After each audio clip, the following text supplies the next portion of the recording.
let's talk about this Michigan State thing. Jonathan Smith fired from Michigan State. Joe Rossi, the defensive coordinator, has been named the interim head coach. Pat Fitzgerald is expected. Everything, I mean, there's so much sourcing on this from everybody that it seems like it has to be a done deal. It's not a done deal yet, but it seems like it has to be. So I would not be surprised if there is something announced by the university tomorrow on this. But it looks like Pat Fitzgerald's going to be the guy. I don't know what happens with Aiden Chiles. The running back, Mekhi Frazier, has already said that he's going to enter the transfer portal. So, that's what happens with him. So I expect there's going to be a mass exodus of players here, as they did some interviews with some players, and all the players basically said they didn't see this coming. They felt like it was really, really quick to fire a guy after 2 years, not even 2 years on the job. Um, so to me, this sounds like a situation where they knew they were going to fire Jonathan Smith back in October or something like that. And when they knew that they were going to fire him, they they probably were like, all right, let's start reaching out to coaches. And they most likely reached out to Pat Fitzgerald, and he was like, heck yeah, I want to get into coaching again. And it was probably over from there. What do you think? Yeah. I mean, I think in like the win, like they won last night. They looked really, I thought they looked maybe the best they've looked all season. Now, granted, they're playing Maryland, but for them to fire Jonathan Smith that quickly, I was actually surprised. And I know we've mentioned that Jonathan Smith is probably getting fired, but I there's a part of me that wonders if he should have gotten another year. And I get it. Michigan State has not been great, but to be fair, he was handed a program that was just in tatters, right? It's not like Wisconsin, right? We like Luke Fickell's getting a fourth year. And Sorry, go ahead. I thought you were done. I'm just comparing the two. Like Luke Fickell's getting a fourth year with a program that wanted him to ascend from mediocre to great. And he has been at best mediocre and at worst bad. Jonathan Smith gets a program that was a dumpster fire, both from a roster standpoint, but also like an image standpoint. What Mel Tucker did to that program was awful. And sorry, go ahead. I was going to say, are we considering though that Jonathan Smith might not have wanted to stay? I think that's possible. I'm just saying because I don't know everything going on, just from the first, like the first reaction I have to it is like, why would we have expected? I mean, again, you could go to Curt Cignetti and be like, well, Curt Cignetti did it. I'm like, Curt Cignetti's a unicorn. Like, let's Curt just Cignetti also had a tremendous financial investment. I mean, the amount of investment he had from the university, like people don't bring that up far enough. Yeah. But I like Philip, this is my feel. I'm not saying I'm right. I'm just saying like the feel is you look at what Smith walked into and he gets fired and everybody's out on him by year 2 when he's starting to make adjustments. He benches his guy. I mean, we know that Jonathan Smith's a good, like at least he was a good coach at Oregon State. Again, maybe he wasn't cut out to be at the Big Ten. Clearly, Michigan State thought that. But I'm surprised, like I am surprised, unless, and maybe this is part of your point, they knew that they could get Pat Fitzgerald. And if they know you can get Pat Fitzgerald, then I understand it. I hate it for Jonathan Smith, but I get that.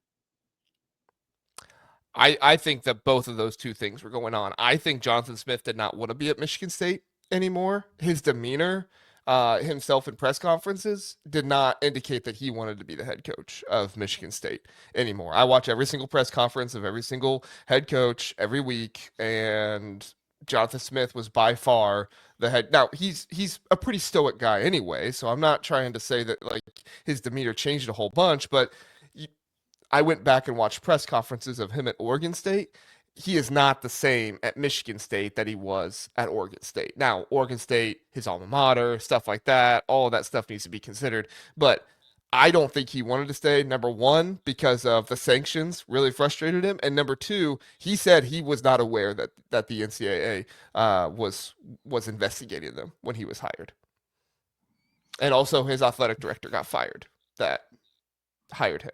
So I think you put all of those things together. I'm not saying Jonathan Smith wanted to get fired, but I definitely think that there were probably, some upset feelings and him not necessarily having maybe the most desire to be there for him to say, like, let's get out of here. And who knows? Like, I also think part of Aiden Chiles, like, this is kind of conspiracy theory, so just entertain me for a second. I think Aiden Chiles probably got benched because Jonathan Smith knew that all he was doing was hurting his stock in the transfer portal. Mm, And he said, I don't want to continue to put him out there. Like, him and Childs are close. He's not going to just bench Childs, even with everything on the line. And I still think they were better with Childs than they were with Alessio. No offense to Alessio, but all of that, and I think it's exactly what you said. They knew they had Pat Fitzgerald. Wisconsin didn't know if they would have somebody instead of Luke Fickell. Maryland doesn't know if they have somebody instead of Mike Locksley. But if Michigan State knew they had Pat Fitzgerald, I think it's a good move. I get what you're saying about like the other two yeah. guys. If they get time, I think the other two universities are in a bad place, giving those guys more time. I think Fickell could maybe figure it out, so I don't hate that. But from every indication, it doesn't look like he Yeah. is. Fickle was I think starting to figure things out. Although, Yeah, and we'll talk it, about that game in a little bit, but just terrible coaching by him in that game. I mean, yeah, yeah, it was not not great. yeah.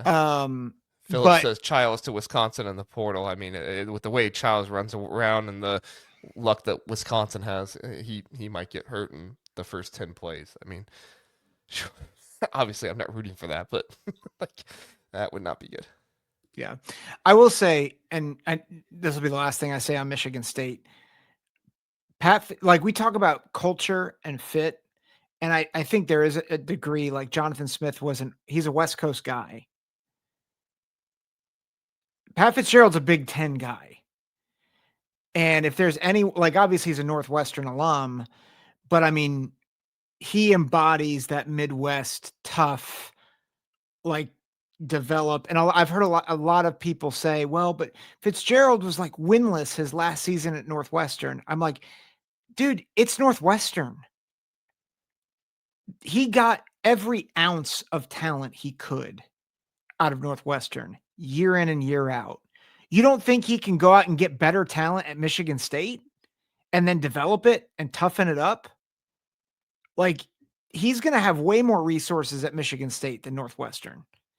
So I don't love how this was handled. But from a pure football move, and again, we'd have no idea if this is actually going to work. But if you told me that the first game of 2026 was going to be coached by Pat Fitzgerald for the Spartans, I'd be like, that's a massive upgrade. Yeah, and I think at the end of the day, it's an upgrade, and we can say like Michigan State treated Jonathan Smith dirty and all this stuff. I still make the point that maybe Jonathan Smith didn't want to be there, right? But Yeah. at the end of the day, like yes, they did not give Jonathan Smith enough time if they were actually in on Jonathan Smith, but at the same time, you just kind of need a fall guy, right? During the Mhm. sanctions and everything else. And I don't think Smith knew he was going to be that guy. I don't even know if Michigan State knew he was going to be that guy. But at this point, that's who Smith is right now for Michigan State.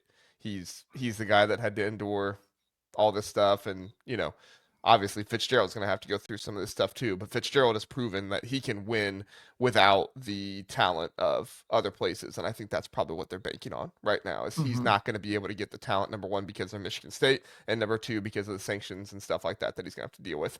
But if there's anybody that can go in there and win, it's Pat Fitzgerald. Mhm. So, Agreed. um, yeah, and don't hear me out. Like, I'm not saying Michigan State was right in doing this. I'm just saying like it makes sense if that's what they were going for, right? Like it makes sense if they had the plan of move on from Jonathan Smith, bring in a head coach instead. And honestly, this probably needs to happen more behind the scenes for some of these teams.